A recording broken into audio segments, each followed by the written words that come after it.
अस्सलाम वालेकुम। आज मैं इंतहाई इम्पॉर्टेंट बात आपके साथ शेयर करने लगा हूँ, जो बहुत सारे लोगों को नॉलेज ही नहीं जिस चीज़ का।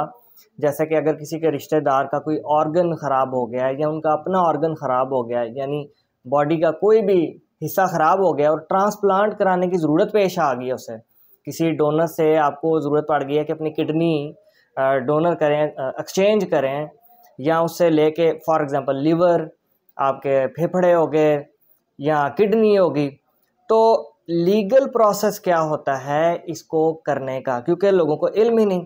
अब जब इल्म ही नहीं है तो लोग बहुत सारी परेशानी का सामना करते हैं, और डॉक्टर क्या, निज़ाम क्या, एडमिनिस्ट्रेशन क्या, उनको इतनी खबारी फेस करनी पड़ती है कि लोग इतनी देर में अपने खाल के हकीके से मिल जाते हैं। मैं आपको जो पॉइंट्स बताने लगा हूँ, इनको कॉपी पेंसिल लेके लिख लें। अगर आपको याद नहीं रहता, इनको लिख लें ताकि आपको परेशानी ना हो।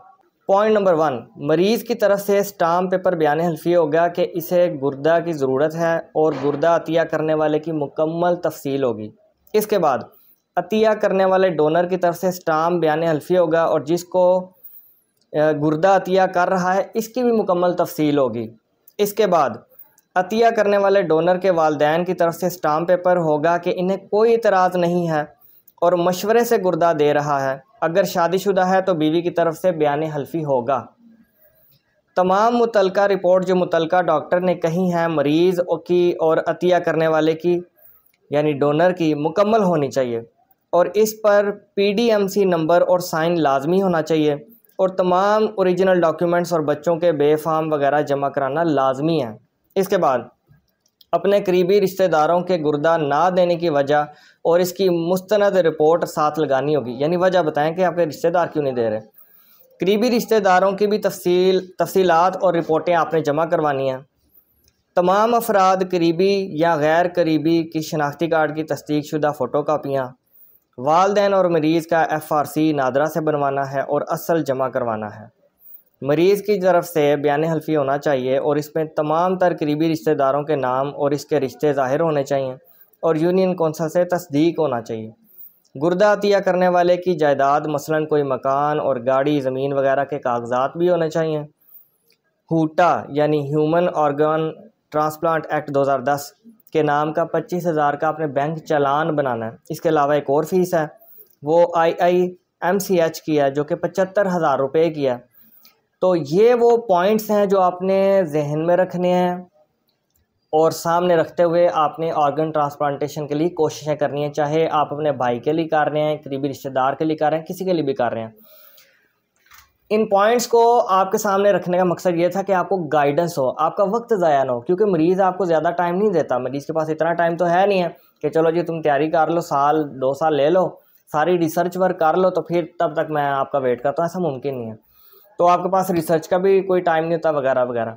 तो ये सारी चीज़ें मैंने आपके सामने रखी हैं क्योंकि प्रैक्टिकली इनको फेस किया है। मेरे करीबी रिश्तेदार ने इनको जब फेस किया तो हमने उसके लिए लीगल रिसर्च की कि कैसे कैसे स्टेप्स होते हैं, डॉक्टर्स क्या हर्डल्स कर सकते हैं। ये सारी मालूमात वो हैं कि जब आप हॉस्पिटल में ऑर्गन ट्रांसप्लांटेशन के लिए जाते हैं और ये ना होने की वजह से आपका टाइम ज़ाया होता है और डॉक्टर्स आपको खुदे लाइन लगा देते हैं कि ये भी करो वो भी करो।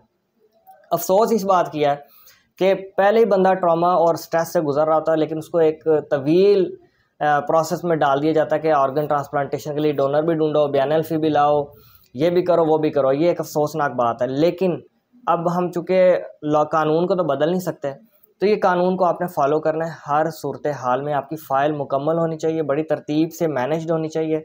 जो चीज़ें आपके सामने रखी हैं इनको लिख लें। ये मैंने पॉइंट्स स्क्रीन पे भी लगाए हुए हैं, इनका स्क्रीनशॉट ले लें। कोई बात समझ ना आए तो आप कंसल्टेशन वगैरह भी कर सकते हैं, कमेंट सेक्शन में सवाल कर सकते हैं। बेसिकली उधर मैं फ़ौरन रिप्लाई करूँगा। तो ये चीज़ अगर आप कर लेते हैं, आप बहुत सारे मसाइल से बच जाएंगे। अच्छा, इसके अलावा जब आपकी ये फ़ाइल मुकम्मल हो जाती है तो अल्टीमेटली आपने इसको जमा करवाना होता है हूटा के डिपार्टमेंट में, और ये इसके बड़े बड़े शहरों में ऑफिस हैं। इस्लामाबाद में भी है, लाहौर में भी है, ठीक है। वहाँ डॉक्टर्स बैठे हैं, वो आपकी इस फ़ाइल को मुलाहिज़ा करेंगे, एग्जामिन करेंगे कि ये पूरी है, ठीक है कि नहीं है। अगर ओके हुई तो वो इसको रख लेंगे और प्रोसीड कर देंगे और ग्रीन सिग्नल दे देंगे कि ऑर्गन ट्रांसप्लांटेशन के लिए आप क्लियर हैं। और अगर कोई ऑब्जेक्शन लगाया तो वो ऑब्जेक्शन आपको पूरा करना पड़ेगा एक टाइम लिमिट के अंदर अंदर, वो आपने पूरा करना ही करना है हर सूरत हाल में।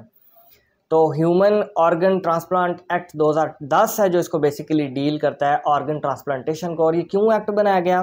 क्योंकि पाकिस्तान के अंदर गैर कानूनी तौर पे ऑर्गन की ट्रांसप्लांटेशन का कारोबार बहुत ज़्यादा रूज पे पहुंच गया था। तो लेजिस्लेचर को ज़रूरत पड़ी कि जनाब ऐसा एक्ट होना चाहिए जिसमें शफाफियत हो और लोग बेचने ना लग पड़े।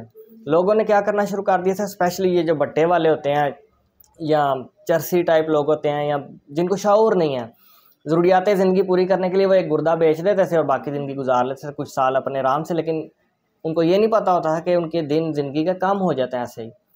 तो ये एक बड़ी आम रवाज बन गया था। और सेकेंडली ऐसे भी होने लग पड़ा था कि लोगों के ज़बरदस्ती उनको बताए बगैर ऑपरेशन करके गुर्दे वगैरह निकाल लिए जाते थे। तो प्रॉपर एक कानून बनाया गया कि कॉन्सेंट होनी चाहिए आपके ऑर्गन देने वाले की और ऑर्गन लेने वाले की, और इसके अंदर एजेंसीज शामिल हों जो इसको वेरीफाई करें कि प्रोसेस जो है लीगल वे से हो रहा है।